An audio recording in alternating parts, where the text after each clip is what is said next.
அரண்சை நண்பர்களுக்கு வணக்கம். அரண்சை ஊடகம் சுயேட்சையாக இயங்குவதற்காகவே உருவாக்கப்பட்டது. நாம் செய்கிற வேலை உண்மையிலேயே மக்களுக்காக செய்கிறோம் என்பதை நீங்கள் நம்பினால், வாய்ப்பு இருந்தால் இந்த ரேசர் பே கியூஆர் கோடுக்குள்ளே நீங்கள் அதை ஸ்கேன் பண்ணி எங்களுக்கு உங்களால் இயன்றதை விருப்பம் இருந்தால் ஆதரவு தெரிவிக்கலாம். அரண்சை நேயர்களுக்கு வணக்கம். நான் மதன் அறிவுலகன். இன்றைய நமது சிறப்பு விருந்தினர் மணிகண்டன் வீராசாமி அவர்கள், முன்னாள் தாவைக்க செய்தி தொடர்பாளர் மற்றும் அரசியல் விமர்சகர். நிறைய விஷயங்கள் விவாதிக்க இருக்கிறோம், அவரை வரவேற்கலாம். வணக்கம் தோழா. வணக்கம் தோழா. முதலமைச்சராக பதவியேற்று ஒரு வாரம் கழிச்சு இதர அமைச்சர்கள் ஏற்கனவே அமைச்சரவை எல்லாமே முடிவு பண்ணியாச்சு அப்படிலாம் செய்திகள்லாம் வந்தது. ஆனால் இப்போ நிறைய மாற்றங்கள் வந்திருக்குது. முன்னாடி கொடுத்த தகவலுக்கும் இப்போது அறிவிப்புக்குமான வித்தியாசங்களையும் நம்ம பார்க்குறோம். 9 பேர் இப்போ இலாக்காக்கள் ஒதுக்கப்பட்டு அமைச்சர்களாக வந்திருக்கிறாங்க. காங்கிரஸ் உள்ள வரப்போகுது, ஏடிஎம்கே உள்ள வரப்போகுது, அவங்களுக்கு கொடுக்க போகிறாங்க, இது கொடுக்க போகிறாங்க, இந்த மாதிரியான பேச்சுக்களும் நிறையா போயிட்டு இருந்தது. எப்படி பார்க்குறீங்க? இல்லை, உள்ளபடியே நம்ம லேட்டுனாலும் இதை வரவேற்கணும். முதல்ல புதியதாக பொறுப்பேற்கின்ற அமைச்சர்கள் ஏற்கனவே பதவி பிரமாணம் எடுத்தாச்சு. ஆனால் இலாக்காக்கள் ஒதுக்கீடு பண்ணாமல் கடந்த 7 நாட்களாக எதுவுமே நடக்கலை. உள்ளபடியே சொல்லப்படினா காவல்துறை கூட பார்த்தீங்கன்னா செயலிழந்து தான் வந்திருது. அதனால் இந்த ஒரு வாரம் கழித்து எல்லாமே உங்களுக்கு லேட்டாக தான் நடக்குது. 5 முறை கவர்னரை போய் பார்க்கணும், பதவியேற்புல தள்ளி போயிட்டே இருந்து. இந்த மாதிரி இருக்கும்போது இவங்களுக்கு கையில் இருக்கிற விஷயம், இந்த இலாக்கள் கொடுக்கறது பார்த்தீங்கன்னா, இலாக்காக்கள் கொடுக்கறது முதலமைச்சரோட கையில் இருக்குது. ஆனால் ஆளுநர் அவைலபிள் இல்லை. என்னையடா நீங்க ஆட்டம் காட்டுறீங்க அப்படின்ற மாதிரி ஆளுநர் நடந்து உள்ளபடியே நம்ம கண்டிக்கத்தக்கது இது. ஸோ அது ஒரு வாரம் கழித்து இந்த அமைச்சரவை இன்னைக்கு வெளியே இருக்கு. நமக்கு இதுல ஒரு சில ஆச்சரியங்கள் கலந்துருக்கு. ஏன்னா ஏற்கனவே சொன்ன அமைச்சரவைக்கும் இப்போ கொஞ்சம் மாறுபட்டு முதலமைச்சருக்கு 6 துறைகள் ஒதுக்கி இருக்கிறாங்க போல இருக்கு. அது என்ன, அதை நம்ம எப்படி பாக்குறோம்னா, அப்ப யார் மேலேயும் உங்களுக்கு நம்பிக்கை இல்லை. ஏற்கனவே 2 தொகுதியில் போட்டியிட்டவர் தான். அவர் மேலே அவருக்கு நம்பிக்கை இல்லாம 2 தொகுதியில போட்டிட்டு ஒரு தொகுதியை திருச்சி கிழக்க ரிசைன் பண்ணியிருக்காரு. அதுக்கு இன்னும் 6 மாசத்துக்குள்ள எலெக்ஷன் நடத்தணும். அது ஒரு கூடுதல் ஒரு செலவு, அரசாங்கத்துக்கு கூடுதல் ஒரு செலவு. அந்த மாதிரி ஒரு சூழல்ல திருப்பி நீங்க 6 துறைகளை கையில வச்சுக்கிங்கன்னா உங்களுக்கு உங்களுக்கு சபார்டினேட், உங்களோட சக தோழர்கள் மேல உங்களுக்கு நம்பிக்கை இல்லையான்னு நமக்கு ஒரு இல்ல. அவரே அதுல கான்சியஸா என்னன்னா, காவல்துறை, உள்துறை, பொது நிர்வாகம், அப்புறம் குழந்தைகள் நலன், பெண்கள் நலன், முதியோர் நலன், இளைஞர் நலன், இந்த மாதிரியான கேட்டகரி எல்லாம் அவர் கையில் எடுத்துக்கிறதுங்கிறது. ஸோ இதில் ஃபோக்கஸ் பண்ணணும் அப்படின்னு ஒரு முடிவு பண்ணியிருக்கிறான்னு எடுத்துக்கலாம் இல்லையா? அதாவது இவர் தலைமை அமைச்சர் தான், முதல் அமைச்சர்ன்ற பார்த்தீங்கன்னா இந்த மந்திரிகளுக்கெல்லாம் அவர் ஒரு தலைமை மந்திரி, அவ்வளோதான். எல்லாத்தையுமே நீங்களே கையில் வச்சுட்டீங்கன்னா அப்புறம் அந்த இலாக்காக்கள் யார் பார்க்குறது? ஏற்கனவே பார்த்தீங்கன்னா அப்படிதான் இந்த 7 நாட்களாக எந்த வேலையும் நடக்காமல் இருந்தது. ஸோ அது பொதுவாக பார்த்தீங்கன்னா காவல்துறை, உள்துறை கையில் வச்சுப்பாங்க. மீதி எல்லா துறைகளும் நம்ம எதிர்பார்க்கிறோம். வேற இப்போ நீங்க சொல்ற மாதிரி காங்கிரஸ்ல இருந்தும் அமைச்சர் பதவி கொடுக்கணும். ஏன்னா வந்ததே அவங்க பாத்தீங்கன்னா அமைச்சர் பதவிக்காக தான் வந்ததே. 2 அமைச்சர்கள். ஆமா, 2 அமைச்சர்கள். அவங்க 5 பேரை கேட்டுன்னு இருக்காங்க. ஏன்னா அவங்க 59 வருஷம் ஆச்சு, நாங்க அந்த பதவி அனுபவிக்கணும் நாங்க அப்படின்ற மாதிரி ஒரு வேட்கையில இருக்காங்க. திமுகவோட காசுல, திமுகவோட பலத்துல, திமுகவோட உழைப்புல, திமுகவோட வேர்வையில ஜெயிச்சுட்டு அறுவடை எங்க போய் பண்றாங்கன்னா எதிர்முகாம்ல போய் அறுவடை பண்றாங்க. ஸோ அந்த மாதிரி அதனால எப்படி காவிகள் நாட்டுக்கு நமக்கு அச்சுறுத்தலோ அந்த மாதிரி இன்னைக்கு கதர்களே அச்சுறுத்தலா மாறி இருக்குதை நம்ம பாக்குறோம். உள்ளபடியே அதுதான் இங்க அவங்களோட திட்டமா இருக்கு. அவங்களுக்கு 2 இருக்கு. அதே மாதிரி பாத்தீங்கன்னா அதிமுக கூட்டணியில போட்டி அதிமுக உருவாயிருக்கு. அவங்க சிவி சண்முகம், அதுக்கப்புறம் எஸ்பி வேலுமணி தலைமையில வந்திருக்காங்க. விஜய் பாஸ்கர் தலைமையில வந்தோம். அவங்க 25 பேர் வந்ததுல அவங்க கிட்டத்தட்ட 10 அமைச்சரவை கேட்டாங்க. 8 ஃபைனல் ஆகும்னு சொல்றாங்க. அவங்க 5, 6ன்னு அது போயிட்டு இருக்கு. பேர வலிமை எப்படி இருக்கோ அதுக்கேற்ற மாதிரி போவோம். ஸோ அதனால ஒருவேளை இந்த 6 துறைகளை வச்சிருந்து இந்த துறைகள்லாம் முக்கியமான துறைகளை திரு விஜய் அவர்கள் கொடுப்பாருன்னு நினைக்கிறோம். என் ஆனந்த், புஷி ஆனந்துக்கு ஊரக வளர்ச்சி மற்றும் நீர்வளத்துறை அப்படின்ற மாதிரி சொல்லியிருக்கிறாங்க. ஏற்கனவே சொல்லும்போது சிஎம்டிஏ அது மாதிரி கொடுப்பாங்க, நகர்ப்புற மேம்பாடு, அது சில நம்ம சேகர் பாபு வச்சிருந்தது ஒரு பெரிய வளமான துறை கொடுப்பாங்கன்ற மாதிரி எதிர்பார்க்கப்பட்டது. ஆனா ஏன் ஊரக வளர்ச்சி மற்றும் நீர்வளத்துறைன்னு ஒரு டம்மி பண்ணிட்டாங்களோ? ஆமா, இப்ப ஏன்னா உங்களுக்கு செகண்ட் பொசிஷன் பாத்தீங்கன்னா செங்கோட்டையனுக்கு கொடுத்துட்டாங்க. நிதித்துறை அவர் கொடுத்ததுனால ஸோ இப்போ இவர் டம்மி தான் பண்ணி ஆகணும். இதுல நமக்கு உள்ளபடியே என்னன்னா, ஒரு சில துறைகள் வந்து நம்ம எதிர்பார்த்தோம், நம்ம வந்து விமர்சனம் கூட பண்ணியிருந்தோம். அந்த துறைகள்லாம் வந்து மாத்திருக்காங்க. அது உள்ளபடி எனக்கு ரொம்ப சந்தோஷம் வந்து பாத்தீங்கன்னா, திரு வெங்கட்ரமணன் அவரை பாத்தீங்கன்னா பள்ளிக்கல்வித்துறைன்னு வந்து போட்டாங்க. நமக்குலாம் பயங்கர ஷாக்கா இருந்தது. காவியமயமாக்கிறதோ பள்ளிக்கல்வித்துறை மிகப்பெரிய ஒரு ஆபத்துல வந்திருக்கு. ஏன்னா திரு அன்பில் மகேஷ் பொய்யாமொழி ரொம்ப நல்லா பர்ஃபார்ம் பண்ணி அந்த இடத்த வந்து வச்சிருக்காரு. அதே மாதிரி நிறைய திட்டங்கள். ஆமா, முதல்வர் எங்க போனாலும் முதல்ல அவர் சொல்றது வந்து படிங்க படிங்கன்னு தான் சொன்னார். சோ அதை வந்து மாத்தி இருக்குது உள்ளபடியே நமக்கு வந்து சந்தோஷம். அவருக்கு வந்து உணவுத்துறை போட்டிருக்காங்க. அங்கேயும் நமக்கு ஒரு கேள்வி இருக்கு. ஏன் அப்படின்னா, அம்மையார் ஜெயலலிதா அவர்கள் வந்து பாத்தீங்கன்னா முதலமைச்சர் வந்தப்போ இதே மாதிரி இந்த சத்துணவுல என்ன பண்ணாங்கன்னா, முட்டை வந்து போடக்கூடாது. ஏன்னா அவங்க வந்து சைவன்றதுனால முட்டை வந்து சாப்பிடக்கூடாதுன்னு வாழைப்பழமும் உருளைக்கிழங்கும் வந்து கொடுத்தாங்க. அப்போ வந்து அது மிகப்பெரிய ஒரு சர்ச்சை வந்தது. அந்த சர்ச்சைக்கு அப்புறம் தான் பாத்தீங்கன்னா, அது கூட எனக்கு தெரிஞ்சு திமுக வந்ததுக்கு அப்புறம் திருப்பி அந்த முட்டையில அது மட்டுமே பிரச்சனை இல்ல. அவங்க வந்து இப்ப ரேஷன் கடை அப்படின்றதுதான் பெரிய அளவுல வந்து பொது விநியோகம் அப்படிங்கிறது, உணவுப் பொருள் பொது கொள்முதல் மற்றும் விநியோகங்கிறது அதுதான். ஆமா. சோ அதுல வந்து அவர் நிர்வாகம் பண்ணுவாருங்கிற மாதிரி எதிர்பார்க்கலாம் இல்லையா? ஆமா, நிச்சயமாக. அதுதான் சொல்றேன், சிக்கல் இருக்கு, நம்ம வந்து இல்லைன்னு சொல்ல. ஆனா இந்த மாதிரி ஏதாவது நம்மால விஷமத்தனமா எதுவும் வந்து பண்ணிடக்கூடாதுன்றதுல நம்ம ரொம்ப வந்து கவனமா அவரை வந்து பார்க்க வேண்டியிருக்கு. அதுக்கப்புறம் பாத்தீங்கன்னா, ஆதவ அர்ஜுனா பொதுப்பணித்துறை, விளையாட்டுத்துறையில நீங்க நல்லா ஸ்கோர் பண்ணலாம். இப்போ இருக்கிற எதிர்கட்சி தலைவர் முன்னாள் டிப்டி சிஎம் பாத்தீங்கன்னா திரு உதயநிதி ஸ்டாலின் நல்லாவே சாதிச்சு வச்சிருக்காரு அந்த துறை. அதை வந்து இவர் வந்து எல்லாத்தையும் வந்து ஸ்டிக்கர் ஒட்டிப்பாருன்னு வச்சுங்களேன். ஏற்கனவே பண்ணதை இவர் வந்து ஸ்டிக்கர் ஒட்டிப்பாரு. ஏன்னா இப்ப கூட பாத்தீங்கன்னா, ஏன் நம்ம அது சொல்றேன்னா, இப்ப கூட சமீபத்துல நேத்திக்கு வந்து ஏற்றுமதி இறக்குமதிக்கு சரக்குகளை கையாண்டதுல வந்து தமிழ்நாடு நம்பர் 1 மாநிலமா இருக்குன்னு சொல்லிட்டு விருது வாங்கினாங்க. அது சாதிச்சுட்டு போனது திமுக அரசாங்கம். விருது பாத்தீங்கன்னா விஜய் கையால வந்து அதிகாரிகள் கொடுத்து வாங்கினாங்கல்ல. அந்த மாதிரி பாத்தீங்கன்னா எல்லா துறைகளும் நம்ம வந்து இது அதுன்னு சொல்ல முடியாது. இப்போ குறிப்பாக நம்ம வந்து பள்ளி கல்வித்துறை, அதுக்கப்புறம் பாத்தீங்கன்னா இது தொழில்துறை, ஏஆர்பி ராஜாலாம் ரொம்ப நல்லா பண்ணியிருந்தாரு. வெளிநாட்டு முதலீடுகளை வந்து எடுத்துட்டு வந்து, அதே மாதிரி பாத்தீங்கன்னா தொழிலே பாத்தீங்கன்னா இன்ஃப்ராஸ்ட்ரக்சர்ல என்னன்னா உங்களுக்கு வந்து உற்பத்தி நிறுவனங்கள் அதிகமா வந்து இண்டஸ்ட்ரி வந்து இங்க எடுத்துட்டு வந்தாங்க. ஸோ அதை வந்து அவர் வந்து பண்ணியிருந்தார். இன்னைக்கு அதை வந்து சகோதரி கீர்த்தனாக்கு வந்து கொடுத்துருக்காங்க. சரி, அவங்க ஒரு இளைஞர் நல்லா செய்வாங்கன்னு நம்ப வேண்டியதுதானே. அது நமக்கு சிக்கல் கிடையாது. அவங்க தாவேக்காக்க புதியவர். தாவேக்கால இருந்தவங்க யாருக்காவது நீங்க வந்து கொடுத்துருக்காங்க. எவ்வளோ இளைஞர்கள் இருக்காங்க, எவ்வளோ வந்து உழைத்தவர்கள் வந்து இருக்காங்க. இவங்க கட்சிக்கும் புதியவர். அவர் வந்து பாத்தீங்கன்னா பிஜேபி சாயல் கொண்டவர். வட இந்திய ஊடகங்கள்ல பிஜேபி சார்ந்தவர்கள் இன்க்ளூடிங் அண்ணாமலை வந்து உங்களுக்கு வந்து எல் முருகன் உள்ளிட்ட யாருமே பாத்தீங்கன்னா இந்தியில பேச மாட்டாங்க. ஏன், மோடி அவர்களே தமிழ்நாட்டுக்கு வந்தா இந்தியில பேச மாட்டாரு, இங்கிலீஷ்ல தான் வந்து பேசுவாங்க. ஆனா இந்த அம்மா வந்து இந்தியில தான் வந்து பேசுவாங்க. ஸோ அந்த மாதிரி வந்து பன்மொழி புலவர் அந்த அம்மா. இங்கிலீஷ்லயும் பேசுவாங்க, ஹிந்திலையும் பேசுவாங்க. அதனால வட இந்தியாவுக்கு போறதெல்லாம் வந்து அப்படியே டேக் டைவர்ஷன் சொல்லி இங்க எடுத்துட்டு வருவாங்க நம்புறோம் நம்ம. இல்ல, இப்ப நீங்க சொல்றது என்னன்னா, இப்ப கீர்த்தனா வந்து டிவிகேக்கு புதியவர்கள் அப்படின்னு சொல்லும்போது, இங்க ராஜ்மோகனும் புதியவர் தான், நிர்மல்குமார் புதியவர் தான், செங்கோட்டையன் புதியவர் தான், அருண்ராஜ் புதியவர் தான், ஆதவ அர்ஜுனா புதியவர் தான். ஏற்கனவே இருக்கிறது டிவிக்கு எல்லாருமே புதியவர்கள் தான். அப்ப விஜயும் புதியவர்களே இளையவர். விஜயும் என் ஆனந்தும் அதுக்கப்புறம் வந்து டிகே பிரபுவும் தான் அந்த 9 பேர்ல டிவிகே காரங்க. ஆமா, கரெக்ட்.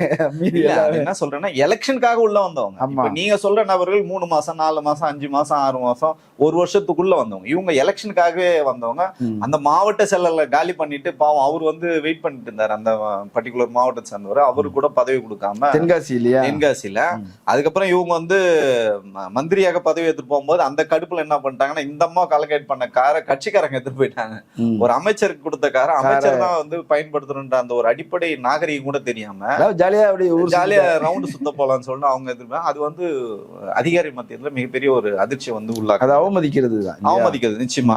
சோ அருண்ராஜுக்கு பாத்தீங்கன்னா மருத்துவம் மக்கள் நல்வாழ்வுத்துறை கொடுத்துருக்காங்க. அவர் வந்து ஏற்கனவே மருத்துவர் தான், ஒரு ஐஆர்எஸ் அதிகாரினால அவர் வந்து டாக்டர், அவருக்கு வந்து கரெக்டா கொடுத்துருக்காங்க. நிதித்துறை செங்கோட்டையனுக்கு வந்து இருக்கிறதுலே அவர் தான் சீனியர். ஸோ அவருக்கு வந்து கொடுத்துருக்காங்க. ஏற்கனவே மனுஷன் பூந்து விளையாடுவாரு. இப்ப நிதித்துறை வேற கையில கொடுத்துறீங்க, அது செகண்ட் பொசிஷன். மிகப்பெரிய ஒரு சீனியர் அப்படிங்கிற வகையில இந்த துறைக்கு எவ்வளவு ஒதுக்கணும் அப்படிங்கிற அறிவு உண்டு. இது சம்பந்தமான விவாதங்கள்ல பங்கெடுத்தவர் அப்படின்றதுனால கொடுத்துருக்கலாம் இல்லையா. அப்புறம் வந்து கனிம வளத்துறை வந்து டிகே பிரபு கொடுத்துருக்காங்க. மிகப்பெரிய ஒரு துறை அது. சோ அதெல்லாம் வந்து சீமானையே தோக்கடிச்சிட்டு வந்தாருன்றதுனால இந்த கனிம வளமே உலகுதான் அப்படின்னு. அதனால வந்து கனிம வளம் கொள்ளையடிக்கிறாங்க அப்படின்னு சீமான் தான் பேசி இருந்தாரு. அதனால அவருக்கு வந்து கவுண்டர் கொடுக்குற மாதிரி, கடுப்பேத்துற மாதிரி அவருக்கு வந்து கொடுத்துருக்காங்க. அதுக்கப்புறம் பாத்தீங்கன்னா அவ்வளவுதான். ரொம்ப முக்கியமானது சீட்டியர் நெல்முகம் பாத்தீங்கன்னா மின்சாரம் மட்டும் சட்டத்துறை, மின்சாரத்துல மிகப்பெரிய ஒரு பட்ஜெட் வந்து போறது, சட்டத்துறையும் வந்து இங்க கிட்டத்தட்ட 60,000 கோடி ரூபாய் மின்சாரத்துறை போறாங்க. சட்டம் ஒழுங்கு வந்து நீங்க வந்து எல்லாத்தையும் லிங்க் பண்ணி பார்க்கணும். நீங்க வந்து திருப்பரங்குன்றத்துல எவ்வளவு இஷ்யூ நடந்தது, சோ அந்த இஷ்யூல வந்து இவங்களோட நிலைப்பாடு என்னன்னு பார்க்கும்போது அவருக்கு வந்து சட்டத்துறை வந்து கொடுத்துருக்காங்க. அப்புறம் நீங்க வந்து வேற சொன்னீங்க ஆதவர்ஜுனாவுக்கு வந்து ஏற்கனவே வந்து ஆயத்தீர்வை, மதுவிலக்கு இதெல்லாம் வரப்போகுது, டெண்டர் மாரிதாசெல்லாம் வீடியோலாம் போட்டிருந்தாரு. ஆமா, அந்த மாதிரி இப்பவே வந்து டெண்டர்லாம் வந்து கை மாறிடுச்சு அப்படி இப்படிலாம் சொன்னாங்க. ஆனா அதுக்கு மாறாக பொதுப்பணித்துறை அப்படின்னு கொடுத்துருக்காங்க. பொதுப்பணித்துறைங்கிறது ஒரு பெரிய வருவாய் உள்ளதுதான். அது அது அது ரைட்டு. ஆனாலும் கூட அதுலதான் மணல் அள்ளுறது இது எல்லாமே அதெல்லாம் அதெல்லாம் வருது. என்ன காரணத்தினால பொதுப்பணித்துறை ஒரு வருமானம் அதிகமா வரும்னாலயா? வந்து முதல்ல ஒரு நமக்கு தெரிஞ்சது இல்லை யாருக்கெல்லாம் என்னென்ன துறை ஒர்க்கு போறாங்க தெரிஞ்சோம்னா, நம்ம வந்து சரமாரியா குற்றச்சாட்டுகள் வச்சு எல்லாருமே ஊடகங்கள் பொதுவாக என்னன்னா விமர்சனங்கள் வச்சாங்க. அதன் அடிப்படையில ஒருவேளை இவங்க வந்து இதை வந்து ரீஒர்க் பண்ணிருக்கலாம்.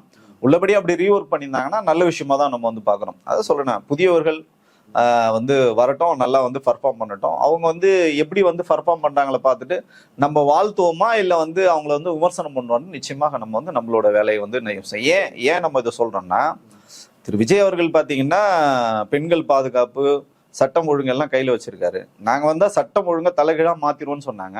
கடந்த இந்த 7 நாட்கள்ல மட்டுமே கிட்டத்தட்ட 30 கொலைகள் வந்து நடந்திருக்கு, கொள்ளைகள் நடந்திருக்கு. கஞ்சா நாங்க பிடிப்போம்னு சொன்னாங்க. ஏற்கனவே பாத்தீங்கன்னா கடந்த ஆட்சியில வந்து நார்கோட்டிக் டீம் வந்து பிடிச்ச அந்த கஞ்சா வந்து அழிக்கிற காட்சி வந்து இப்ப எங்க அண்ணன் வந்துதான் பிடிச்சாருன்னு சொல்லிட்டு காஞ்சிபுரத்துல சொன்னாங்க. ஆனா பாத்தீங்கன்னா சரி கஞ்சாவை இவங்க ஒழிக்கிறாங்க, உள்ளபடியே ஒழிக்கிறாங்களான்னு பார்த்தா இந்த பக்கம் பாத்தீங்கன்னா வட சென்னையில வந்து ஒரு தாவேக்காரரே பாத்தீங்கன்னா வீட்லயே கஞ்சா செடி வந்து என்ன தப்பு இருக்குது அதுல என்ன தப்பு இருக்கு, நான் பயன்படுத்துறேன் அப்படின்னு சொல்றாரு. அப்ப தாவேக்காரங்களா இருந்தா எது பண்ணாலும் தப்பு இல்லைன்ற மாதிரி சிறப்பு சலுகை, ஆமா சிறப்பு சலுகைன்ற மாதிரி பேசுறது உள்ளபடியே நமக்கு வந்து அச்சுறுத்தல் வந்து கொடுக்குது. நிறைய இடங்கள்ல பாத்தீங்கன்னா அட்ராசிட்டி பண்றாங்க, நிறைய வந்து மாமூல் வாங்குறாங்க, கனரக வாகனங்கள். ஒயின் ஷாப்ல எல்லாம் போய் மாமூல் வாங்குறதுக்கு எல்லாம் போயிருக்காங்க. ஒயின் ஷாப்ல மாமூல் வாங்குறாங்க, 20 ரூபா வாங்குறீங்கல்ல அதுல 10 ரூபாய் எங்களுக்கு கொடுங்கன்றாங்க. அதே மாதிரி ஒரு எம்எல்ஏ போயிட்டு மக்கள் கிட்ட வந்து பேசுறாரு. பேசும்போது யாராவது 10 ரூபா வாங்கினாங்கன்னு சொல்லுங்கன்னா ஒருத்தர் சொல்றாரு, என் கூட வாங்க நான் அந்த கடையை காட்டுறேன்னு உடனே வண்டி கிளம்புன்னு சொல்லிட்டு கிளம்பி வந்து போறாங்க. சோ இதெல்லாம் வந்து மாறணும். அதே மாதிரி பாத்தீங்கன்னா திரு விஜய் அவர்கள் முதல்வர் தான், இவங்க எல்லாம் மந்திரிகள் தான். ஆனா மந்திரிகள் வந்து மந்திரிகளாக நடந்து கொள்கிறாரா? நீங்க ஜெயிக்கிறதுக்கு முன்னாடி நிறைய வீடியோக்கள் வந்து போட்டீங்க, நான் ஏழை தாயின் மகன் அப்படின்லாம் வந்து எழும்பூர்ல ஜெயிச்சவர் வந்து சொன்னாரு, நான் ஏழை தாயின் மகன், எங்க அம்மா வீட்டுக்கு வாடகை கட்டுறதுக்கு எனக்கு பணம் இல்லை அப்படின்னு திரு ராஜ்மோகன் திருன்னு நீங்க இப்போ கண்டிப்பா சொல்லி இவங்கெல்லாம் மந்திரிமார்கள். சோ இந்த மாண்புமிகு மந்திரிமார் என்ன சொன்னாருன்னா, எங்க அம்மா வீட்டுக்கே எனக்கு வாடகை கட்டுறதுக்கு வந்து பணமே இல்லை, இந்த ஏழை தாயின் மகனே எங்க தலைவர் வந்து மந்திரி ஆகிட்டாருன்னு சொன்னார். ஆனா இவரோட சொத்து மதிப்பு அபிடவிட்ல அவரே வந்து சொல்லிருக்காரு, ஆண்டுக்கு 23 லட்சம் ரூபாய் வருமானம் வந்து வாடகை கொடுக்க முடியாத நிலைமைங்கிறதுலாம் ரொம்ப. அதை தாண்டி அவருக்கு வந்து பல்வேறு சொத்துக்கள் இருக்கு. அவர் வந்து பாத்தீங்கன்னா ஒரு பட்டிமன்றத்துக்கு போனாலே லட்சக்கணக்கில் தான் வந்து வாங்குவார். அது இல்லாம வர்றதுக்கு போறதுக்கு டிக்கெட் தனியா புக் பண்ணிடணும், அவங்க எக்ஸ்பென்சஸ் தனி, அதை தாண்டி வந்து இந்த பேமெண்ட் தனி. முன்னாடியே பேமெண்ட்டை கொடுத்தா மட்டும்தான் அவர் வந்து நிகழ்ச்சிக்கே வந்து போவார். இப்படி செல்வ செழிப்போடு இருந்தவர் வந்து ஏழைத்தாயின் மகன்னா, அப்போ உண்மையான ஏழைத்தாயின் மகன் யாருன்னு நமக்கு ஒரு மிகப்பெரிய ஒரு கேள்வி வந்து அந்த ஏழைத்தாயின் மகன் ஞாபகம் வருது. ஆமா, அப்படி வந்து அவர் வந்து சொன்னாரு. அடுத்தது பாத்தீங்கன்னா ஆதவர்ஜுனா வந்து என்ன சொல்றாருன்னா, கிரீடத்துல இருந்து நாங்க வரல அப்படின்னு வந்து திரு உதயநிதி அவர்கள் வந்து ரொம்ப கிண்டல் பண்ணி தரக்குறைவா வந்து பேசினாரு. ஒரு அமைச்சர், நீங்க அமைச்சரவையில் வந்து இருக்கீங்க, ஆனா நீங்க என்ன பேசுறீங்க, ஒரு 3ஆம் தர பேச்சாளர் மாதிரி பேசுறீங்க. சொல்லுவாங்கல்ல நட்சத்திர பேச்சாளர். மார்ட்டினுடைய மருமகனா இல்ல அப்படின்னா இவருக்கு இந்த அங்கீகாரம் கிடைச்சிருக்குமா? நிச்சயமாக கிடையாது. அதை சொல்லணும், அவர் மார்ட்டின் மருமகனா இருந்து நமக்கு ஒன்றும் பிரச்சனை இல்லை.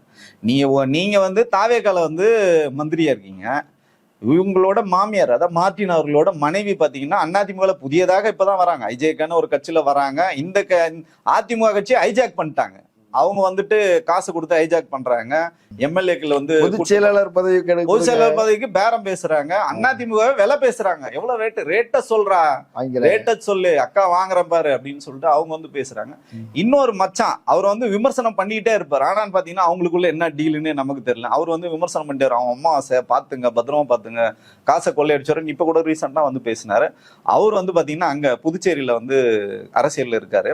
ஸோ ஒட்டுமொத்தமாக வந்து இவங்க தமிழக அரசியலையும் புதுச்சேரி அரசியலும் வந்து திரு மார்ட்டின் அவர்களோட குடும்பம் வந்து கைப்பற்றி விட்டதா நம்ம நினைக்கிறோம்.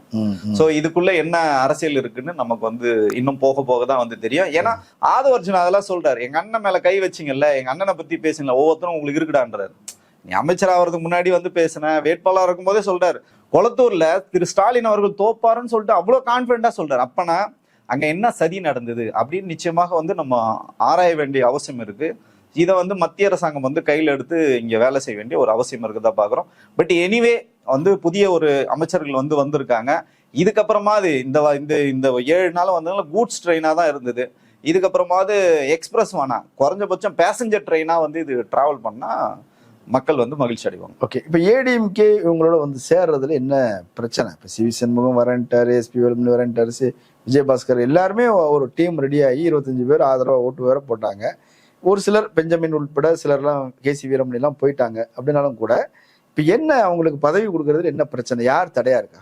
எப்படி நீங்க கொடுக்க முடியும்னு கேட்குறேன். இப்போ திரு விஜய் அவர்கள் வந்து ஒரு தனிப்பட்ட கட்சி, தாவேக்கான ஒரு கட்சியில் இருக்காரு. இந்த பக்கம் எதிர்முகாம்ல திமுக அண்ணா திமுக வந்து தனியா வந்து நின்று இருக்காங்க. இப்ப நீங்க உங்களுக்கு வந்து பெரும்பான்மை வந்து கிடைக்கல. பெரும்பான்மை கிடைக்கலன்னும் போது தார்மீக அடிப்படையில, அதுவும் பாத்தீங்கன்னா மாண்புமிகு முன்னாள் முதலமைச்சர் திரு மு.க. ஸ்டாலின் கிட்ட சொல்லிட்டு தான் இந்த கட்சிகள் வந்து போறாங்க. 2 கம்யூனிஸ்டுகளும் விடுதலை சிறுத்தைகளும் IUML போகவே மாட்டேன்னு சொன்ன கட்சி. வேற வழியே இல்லை, அங்க பெரும்பான்மை குறையுது, இங்க இதன் மூலயமா இங்க ஒரு தொங்கு சட்டசபை வரக்கூடாது, குடியரசுத் தலைவர் ஆட்சி வந்ததுன்னா மத்திய அரசாங்கம் வந்து நேரடியாக அவங்களோட திட்டங்களை வந்து இங்க வந்து நம்ம தலையில வந்து சுமத்துவாங்க. எண்ட் ஆஃப் த டே பாதிக்கப்பட போறது மக்கள் தான். அரசியல் கட்சிகளுக்கு ஒண்ணுமே கிடையாது. யார் வந்தாலும் எதிர்த்து அவங்க வந்து போராட போறாங்க. ஆனா நம்ம இவ்வளவு தூரம் நல்லா எடுத்துட்டு வந்த ஒரு 5 ஆண்டுகள் பாத்தீங்கன்னா நல்ல ஒரு வலுவான ஒரு தமிழகத்தை வந்து கட்டமைச்சிருக்கோம். ஸோ இதை வந்து பின்னோக்கி போயிடக்கூடாதுன்ற ஒரு நல்ல அடிப்படையில் இவங்க வந்து செயல்படுறாங்க. அதுவும் வெளியில இருந்து ஆதரவுன்னு சொல்றது உண்மையிலேயே பெரிய விஷயம். அந்த பக்கம் பாத்தீங்கன்னா காங்கிரஸ் எதுவுமே சொல்லல. சாப்பிட்ட கை ஈரம் கூட காயலன்னு சொல்லுவாங்கல்ல, அதுக்குள்ள துரோகம் பண்ணிட்டாண்டா அப்படின்வாங்கல்ல. அந்த மாதிரி நீங்க விழுந்தடிச்சிட்டு பதவிக்காக ஓடி போய் அந்த ட்ரெயின்ல போய் ஏறிட்டீங்க. Right, okay, well and good. இது உங்களுக்கு முழுசாவே கிடைச்சிச்சு. 118க்கு 120 உங்களுக்கு கிடைச்சிச்சு. அந்த பக்கம் அதிமுக வர வேண்டிய அவசியம் என்ன? அதிமுக வந்து ஒன்றுபட்ட அதிமுக தான் இருக்கு. 47 பேர் கையெழுத்து போட்டு கொடுத்துருக்காங்க, திரு எடப்பாடி அவர்கள்கிட்ட கொடுத்துருக்காங்க. ஆனா நீங்க இடையில என்ன பேரம் நடந்தது? இப்போ திருமதி லீமா ரோஸ் அவங்க சொல்ற, மார்ட்டின் லீமா ரோஸ் சொல்ற மாதிரி அங்க என்ன நடந்தது, என்ன பேரம் நடந்ததுன்னு தெரியாது. இவங்க இல்ல அது குதிரை பேரம் அப்படின்றது வந்து அது நம்ம வெளியே தெரியாம அப்படி பேசுறது சரியா இருக்கும்? அது வெளியில தெரிஞ்சே பண்றாங்களே, தெரியாமலாம் அவங்க வந்து பேசவே இல்லையே. அவங்க பாத்தீங்கன்னா சட்டசபையிலேயே பாத்தீங்கன்னா லெட்டர் வந்து கொடுக்குறாங்க. சபாநாயகர்கிட்ட போய் இவர் வந்து சொல்றாரு, எடப்பாடியும் போய் லெட்டர் கொடுறாரு, இவங்களும் போய் லெட்டர் கொடுறாங்க. அப்ப நீங்க என்ன பண்ணணும்? ஒரு சபாநாயகர் நடுநிலையானவர், நீங்க என்ன பண்ணணும்? ஏங்க எங்களுக்கு வந்து இந்த அரசாங்கத்துக்கு பெரும்பான்மை கிடைச்சிச்சு, நீங்க வந்து ப்ரூவ் பண்ணுங்க. அதிமுக யாரு ப்ரூவ் பண்ணு? 2 பேரும் சேர்ந்து வாங்க. நீங்க எங்களுக்கு வாக்களிக்கிறீங்களா எதிர்க்கலாம்னு சொல்லாம நீங்க எப்படி வந்து முடிவெடுக்கலாம்? அந்த முடிவெடுக்க அதிகாரம் இல்லை. இதுக்கு முன்னாடி நடந்திருக்குங்க சட்டசபையில. உங்களுக்கு வந்து போட்டி எம்எல்ஏக்கள் பாத்தீங்கன்னா அதிமுக போட்டி எம்எல்ஏக்கள் 18 பேர் வந்து ஆதரவு கொடுத்தாங்க. டிடிவி தினகரன் உள்ளிட்ட கோர்ட்டுக்கு போய் 18 பேரோட பதவி வந்து பாத்தீங்கன்னா பறிக்கப்பட்டது. அதே தகுதி இழப்பு வந்து செஞ்சாங்க. அது மாதிரி நடக்கிறதுக்கான வாய்ப்புகள் இருக்கும்போது திரு விஜய் அவர்கள் விஷப்பரீட்சை எடுக்கிறார். அவர்களுக்கு வந்து எம்எல்ஏ பதவி, மந்திரி பதவி கொடுக்குறேன்னு சொல்லிட்டு குதிரை பேரம் நடத்தி உள்ள வந்திருக்குது. உள்ளபடியே விஜய் அவர்களுக்கு வந்து இழுக்கு. சரி, ஓகே, நீங்க இந்த பனிஷ்மெண்ட்டே நாளைக்கு வருது, உங்களுக்கு கோர்ட்டுக்கு போது உங்களுக்கு வந்து எதிரான தீர்ப்பு வருதுன்னு வச்சுங்களேன். இப்போ திமுக கூட்டணியில இருந்து போனாங்க இல்லைங்களா, விடுதலை சிறுத்தைகள் வந்து அதுக்கப்புறம் பாத்தீங்கன்னா 2 கம்யூனிஸ்ட் IUML வெளியில வந்தாங்கன்னா இந்த எம்எல்ஏக்களும் வெளியில போயிடுவாங்க. அவங்க தகுதி நீக்கம் பண்ணிட்டாங்கன்னா அவங்க வந்து உங்களுக்கு ஆதரவு கொடுக்க முடியாது. அப்ப இந்த அரசாங்கம் கவிழுமா கவிழாதா? அது ஏன் நீங்க நேர்மையான ஆட்சி பண்ணிட்டு போங்களேன். எதுக்கு நீங்க இந்த மாதிரி புஷ்பா படப்பாணியில் எதுக்கு நீங்க வந்து ஆட்சி அமைக்கிறீங்கன்னா எதிர்கட்சி தலைவர் திரு உதயநிதி கேட்கறது வந்து கரெக்ட் தானே? சரி, இப்போ தகுதி நீக்கம் செஞ்சுட்டாங்க, 25 பேர் எம்எல்ஏ கிடையாது. மறுபடியும் எலெக்ஷன் வந்ததுன்னா யார் ஜெயிப்பா? எப்படினாலும் டிவிக்கே தான் ஜெயிக்கும் அப்படின்ற மாதிரி தானே ஒரு பேச்சு இருக்குது. இந்த 7 நாள் எதை சொல்ல, கெட்டிக்காரன் புழுகு 8 நாள் கூட நிலைக்காதுன்னு சொல்லுவாங்களா? இந்த 7 நாள்ல பாத்துட்டோமே, எல்லாத்தையுமே பாத்துட்டோமே. நீங்க யாரு, உங்களுக்கான என்ன? ஒரு முதலமைச்சர் வராருன்னா அது அவரோட வேலை. அவரே ஒரு டிஃபன் பாக்ஸ் திறந்தார், அவரே அவர் கையால சாப்பிட்டார். இப்ப நம்ம எல்லாம் யாராவது நமக்கு வந்து ஊட்டி விடுறாங்களா? சொல்லுங்க. இதெல்லாம் நீங்க ஜெயிக்கிறதுக்கு முன்னாடி இந்த ஸ்ட்ராட்டஜி வந்து கையாண்டி கரெக்ட் தான். அண்ணனை போட்டு மிதிக்கிறாங்க, அண்ணனை போட்டு நசுக்கிறாங்க அப்படின்னு சொன்னீங்க. இந்த பக்கம் பாத்தீங்கன்னா உங்களால எந்த திட்டத்தையும் வந்து நிறைவேற்ற முடியல. நீங்க தான் வந்து கல்லால பணமே இல்லைன்னு சொன்னீங்க. ஆனா வந்து மகளிர் உரிமை தொகை உங்களால பணத்தை கொடுக்க முடியுது. நான் முதல்வன் தமிழ் புதல்வனுக்கு வந்து திமுக வந்து பிரஷர் பண்ணுது, அதனால நாங்க கொடுத்துட்டோம், இல்லைன்னா நாங்க நின்று பட்ஜெட் போட்டதுக்கு பிறகுதான் கொடுத்துருப்போம் சொல்றோம். திமுக தான் சொல்லியிருக்காங்களே, இதெல்லாம் மக்கள் நல திட்டங்கள், இதுல கைய வச்ச உன் கதை முடிஞ்சதும் அவங்க தான் சொல்றாங்கல்ல. அதனால நீங்க வந்து நெருக்கடியின் காரணமா தான் கொடுங்க. உங்க தாய் மனதோட திறந்த மனதோட நீங்க கொடுத்தீங்களா? நீங்க என்ன பண்ணீங்க? ஒண்ணுமே பண்ணல. இல்ல கொஞ்சம் அவகாசம் கொடுங்கன்னு தான் முதல்ல சொல்லியிருந்தாரு. ஆனா வந்து திமுக வந்து தொடர்ந்து பிரஷர் பண்ண அவகாசம் கொடுங்கன்னு நீங்க சொல்றீங்கல்ல, எதுக்காக அவகாசம் கொடுக்கணும் சொல்லுங்களா? நீங்க தேர்ந்தெடுக்கப்பட்ட முதல்வர் தானே. அப்புறம் ஏன் நீங்க ஒரு பக்கம் உருட்டுறீங்க? உங்களே ஆளுங்களை செட் பண்ணி அந்த அம்மா வீடியோ போடுறாங்களே, 5000 ரூபாய் பணம் கொடுத்து என்ன பேச சொன்னாங்க. அண்ணா நீங்க சந்தோஷமா இருங்கண்ணா, நீங்க நிம்மதியா இருங்கண்ணா, எங்களுக்கு 2500 ரூபாய் பணம் வேணாம், 6 சிலிண்டர் வேணாம், எதுவுமே வேணாம் எங்களுக்கு, நீங்க ஹாப்பியா இருங்க. நான் என்ன சொல்றேன்னா, கஷ்டப்பட்டு வந்தாரு, நீங்க வந்து சந்தோஷமா இருக்குன்னா. இதுக்கு முன்னாடி நான் கல் உடைச்சிட்டு இருந்தாரா? கல்குவாரியில வேலைக்கு போயிட்டு இருந்தாரா இல்ல கல் உடைச்சிட்டு இருந்தாரா? நல்ல சினிமால இல்லங்க, நல்ல சினிமால உச்சத்துல தான் நாங்க அவரே சொன்னாரு, உச்சத்தை விட்டு வந்தேன் அவரே தானே சொல்றாரு. கோட்டை கூட இன்னும் கழட்டலையே. பீஸ்ட் படத்துல போட்ட கோட்டை தானே இன்னமும் நீங்க போட்டுட்டு சுத்திட்டு இருக்கீங்க. எங்க நீங்க கஷ்டப்பட்டீங்க சொல்லுங்களா? எதுக்காக இந்த மாதிரி வந்து நீங்க பண்றீங்க சொல்லுங்களா? எதுக்குங்க இந்த முரட்டு முட்டு? வெகுஜன மக்களை முட்டாளாக்காதீங்கன்னு சொல்றேன். விஜய் அவர்கள் முதல்வர் தாங்க, இல்லன்னே சொல்லல. ஏன் இந்த மாதிரி கீழ்த்தரமான வேலைகள் நீங்களே செய்றீங்க? மூடாத ஒயின் ஷாப்பை மூடிட்டான்னு ஒரு அம்மா வீடியோ போடுறாங்க. சாயந்தரம் பார்த்தா அந்த ஒயின் ஷாப் மூடி இருக்க நேரத்துல போய் வீடியோ போட்டுட்டு எத்தனை மணிக்கு ஒயின் ஷாப் திறக்கிறாங்க கூட அந்த அம்மாவுக்கு தெரியாம வீடியோ போட்டு அந்த ஒயின் ஷாப் மூடிட்டாங்க. கடந்த 40 ஆண்டுகளாக நான் போராட்டம் பண்ணேன். 40 ஆண்டுகளா டாஸ்மார்க் வந்து 22 25 வருஷம் தான் ஆகுது டாஸ்மார்க் வந்து. ஸோ இந்த மாதிரி கட்டுக்கதைகளை இன்னும் பாத்தீங்கன்னா பொய்களையும் புரட்டுகளையும் வந்து பிஆர் ஏஜென்சி வந்து பண்ணிட்டு இருக்கு. அதுவும் பாத்தீங்கன்னா வெகுஜன மக்களை வந்து போய் சென்றடையுது. உள்ளபடியே நமக்கு அதிர்ச்சி அளிக்குது. இன்னும் இவங்க என்னெல்லாம் பண்ணுவாங்க அப்படின்னு நினைக்கும் போது நமக்கு வந்து உள்ளபடியே நமக்கு வந்து அதிர்ச்சியா தான் இருக்கு. இல்லப்போ விஜய் ரசிகர்கள் அல்லது விஜய் கட்சிக்காரர்கள் தங்களுடைய தலைவர்களை வந்து கொண்டாடி பேசி வீடியோ போடுறாங்க. அவங்களுக்கு சில விவரங்கள் புரியாம இருக்கலாம், தெரியாம இருக்கலாம், அரைகுறையா இருக்கலாம். ஆனாலும் அதை வந்து அவங்க வீடியோ போட்டு கொண்டாடிக்கிட்டு இருக்கிறாங்க. அதுல என்ன தவறு இருக்குது? ஜெயிச்சவங்க கொண்டாடுறாங்க. எங்க போய் முடிஞ்சிருக்குன்னு பாத்தீங்கன்னா, நீங்க கொண்டாடுறீங்க, உண்மைக்கு புறம்பா வந்து பேசுறீங்க, இது எல்லாமே பண்றீங்க. அதை எடுத்துக்கிட்டு ஒரு சகோதரி கோயம்புத்தூர்ல பாத்தீங்கன்னா கலெக்டர் ஆபீஸ்ல பீரோட உள்ள போயிட்டாங்க. விஜய் விஜய் விஜய் விஜய்னு கத்திட்டு போறாங்க. புடிச்சு கேட்டா என்னமா சொல்றாங்க? ஆனா எங்க அண்ணன் முதல்வர் ஆயிட்டாரு, ஓன் பண்றாங்க. எங்க அண்ணன் நாங்க அப்படிதான் செலிப்ரேட் பண்ணுவோம். பொது இடங்கள்ல மக்களை அடிக்கிறாங்க, பொது இடங்கள்ல வந்து அநாகரிகமா நடந்துக்கிறாங்க. எது கேட்டாலும் சொல்றாங்க, யார் தெரியுமா, நான் யார் தெரியுமா, யாரா நீ அப்படின்னா எங்க அண்ணன் முதலமைச்சர்ன்றான். அப்ப இது எங்க போகும்? சட்டம் ஒழுங்கு என்ன ஆகும் உங்களுக்கு? வந்து இதெல்லாம் ஒரு அளவோட நீங்க நிறுத்தணும். சட்டம் ஒழுங்கெல்லாம் கைகட்டிலாம் வேடிக்கை பார்க்க முடியாது. நம்மளோட வேலை என்ன? ஒரு அரசியல் விமர்சகரா நீங்க நல்லது செய்ய பாராட்டுவோம், நீங்க தவறு செஞ்சா கண்டிப்பா கேள்வி கேட்போம். அதுதானே உங்களுக்கு வந்து இந்த அடிப்படை நமக்கு வந்து உரிமைகள் இருக்கு. நீங்க எல்லாத்துலயும் நீங்க கை வைப்பீங்கன்னா நீங்க அது எப்படி நீங்க தரமான ஒரு ஆட்சியா, மக்களுக்கான ஆட்சியா நீங்க எப்படி கொடுக்க முடியும்? நீங்க கொடுத்த வாக்குறுதிகள் இது வரைக்கும் ஏதாவது நிறைவேற்றினீங்களா? நீங்க 3 திட்டங்கள் வந்து சொன்னீங்க. சிங்கப்பெண் வந்து படைன்னு சொல்றீங்க, அது ஏற்கனவே இருக்கு. அதுக்கப்புறம் வந்து நீங்க வந்து 200 ரூபாய் யூனிட்டுக்கு 200 யூனிட் வந்து ஃப்ரீன்னு சொன்னீங்க. ஆனா நீங்க சொன்னது என்ன? ஏற்கனவே சொன்னது வந்து மாதம் கணக்கெடு பண்ணோம்னு சொன்னீங்க. இப்ப முடியாதுன்ட்டீங்க, 2 மாதத்துக்கு வரும்ட்டீங்க. மாசத்துக்கு 200 யூனிட் ஃப்ரீன்னு சொல்லிட்டு இப்ப 2 மாசத்துக்கு 200 யூனிட் ஃப்ரீ. அதுல டேர்ம்ஸ் அண்ட் கண்டிஷன் வைக்கிறீங்க, 500 யூனிட் வரைக்கும் பயணம். அப்ப நீங்க எல்லாமே ஃப்ராடு தானே தான் பண்றீங்க, எல்லாமே ஃபோர்ஜரி தான் பண்றீங்க. நேர்மையா ஒரு திட்டம் அறிவிச்சாருன்னு சொல்லுங்க பாப்போம். இந்த 7 நாள்லயே இந்த மாதிரி இருக்குன்னா இன்னும் 5 ஆண்டுகள் இவங்களை வச்சு எப்படி இந்த வண்டி ஓட போகுதுன்னு நமக்கு வந்து தெரியல. இப்பதான் ஆட்சி பொறுப்பேற்றுக்கிறாங்க, அமைச்சர்கள் போட்டுக்கிறாங்க. இந்த நீங்க சொன்ன குறைகள் எல்லாமே சரி செய்யப்படணுங்கிறது தான் எல்லாருடைய விருப்பம். என்ன நடக்குதுன்னு தொடர்ந்து நம்ம பார்க்கலாம், தொடர்ந்து பேசலாம். கலந்து கொண்டு கருத்துக்களை பகிர்ந்து நன்றி. நன்றி. நேரில் மற்றொரு விருந்தினோடு மீண்டும் சந்திக்கலாம். நன்றி.